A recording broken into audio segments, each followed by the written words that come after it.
नमस्कार दोस्तों, हाल ही में राष्ट्रीय स्वयं सेवक यानी आरएसएस के प्रमुख मोहन भागवत ने एक कार्यक्रम में कहा कि मणिपुर 1 साल से शांति की राह देख रहा है। पिछले 1 साल से मणिपुर जाति हिंसा की चपेट में है। इसको लेकर विपक्ष सरकार को घेरते रहे हैं। अब आरएसएस प्रमुख के इस बयान को लेकर कई मायने निकाले जा रहे हैं।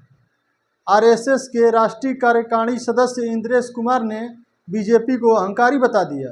जयपुर के नज़दीक एक कार्यक्रम में उन्होंने कहा कि 2024 का राम राज्य का विधान देखिए, जिनमें भक्ति थी और धीरे धीरे अहंकार आ गया। उन्हें 240 सीटों पर ही रोक दिया। साल 2024 के लोकसभा चुनाव में बीजेपी को अपने बूते बहुमत नहीं मिला, लेकिन मोदी के नेतृत्व में एनडीए गठबंधन ने सरकार बनाई। इससे पहले आरएसएस प्रमुख मोहन भागवत ने चुनाव के नतीजों पर टिप्पणी करते हुए कहा कि जो मर्यादा का पालन करते हुए कार्य करता है वही गर्व करता है, लेकिन अहंकार नहीं करता वही सही मायनों में सेवक कहलाने का अधिकारी होता है। उनके यह बयान को लेकर मायने निकाले गए कि उन्होंने यह बात बीजेपी को लेकर कही है। आलोचना का सिलसिला मोहन भागवत तक ही नहीं रुका। आरएसएस के मुख्य पत्र ऑर्गेनाइजर में एक लेख प्रकाशित हुई, जिनमें लिखा गया कि किसी ने लोगों की आवाज़ नहीं सुनी। संघ के सदस्य रतन शारदा ने इस लेख में बीजेपी और मोदी सरकार की आलोचना की। ऐसे में यह सवाल उठ रहा है कि आरएसएस और बीजेपी में सब कुछ ठीक नहीं चल रहा है।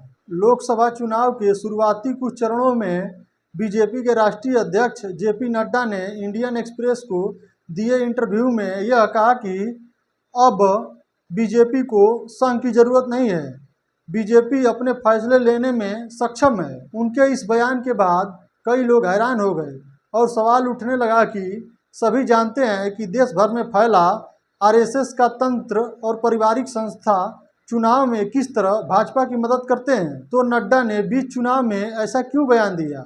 नागपुर के वरिष्ठ पत्रकार देवेंद्र गावंडे का कहना है कि नड्डा के इस बयान से कई स्वयंसेवकों को ठेस पहुंची है और एक अभियान चलाया गया कि चुनाव में संघ के लोग काम न करें, और लोग यह चर्चा करने लगे कि बीजेपी के राष्ट्रीय अध्यक्ष का बयान संघ को पसंद नहीं आया। इस बयान से तनाव साफ दिख रहा है। क्या बीजेपी और आरएसएस में कोई टकराव है? मोदी पिछले 10 साल से सत्ता में हैं। इस बीच वह कई कार्यक्रमों का उद्घाटन करने नागपुर गए, लेकिन वह कभी आरएसएस के मुख्यालय नहीं गए और न ही कभी रेशम उद्यान गए।